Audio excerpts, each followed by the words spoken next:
Hello, my name's Joe. I'm a student here at J-Tech in Jacksonville, Florida. Today we're going to be talking a little bit about turbos and some measurements that you may end up needing to take depending on if you're having any issues with it.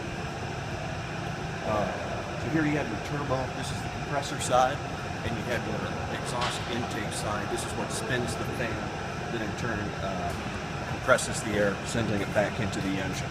And what we've got set up here is a dial indicator on the end of the compressor. So the first measurement we're going to take today will be the radial play.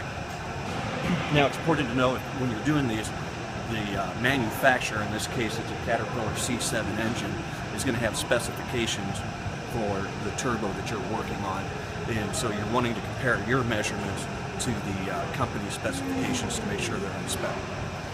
But again, we've set this dial indicator up ahead of time, and on the radial play, I've got the gauge set to 0, and from the back side, I'm just going to spin this fan, and what we want to do is watch this needle and see how far that'll actually jump as I spin the fan.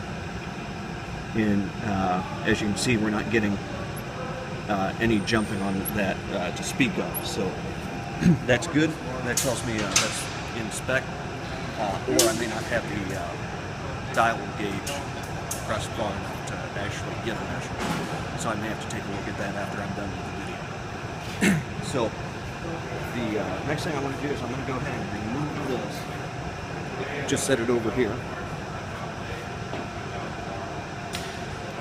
What we want to do next is our end-to-end play.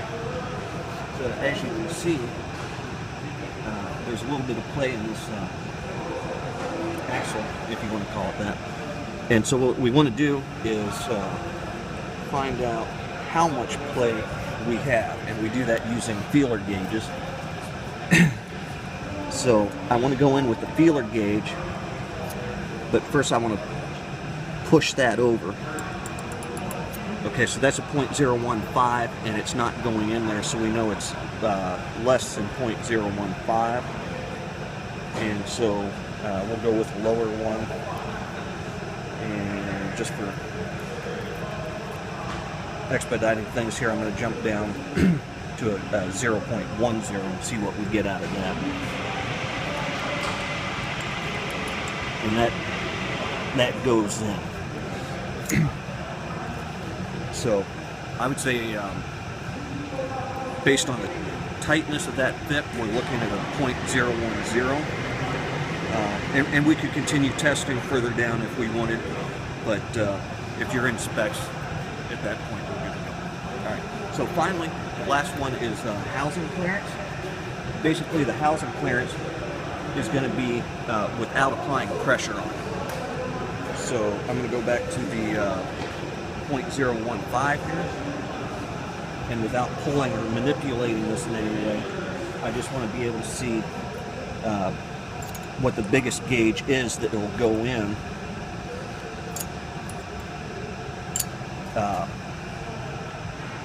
until I get to a no-go point, and then whatever one was below that no-go is the measurement on the housing clearance.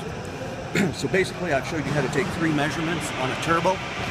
Hope you enjoyed the video, and we'll see you next time. Thank you.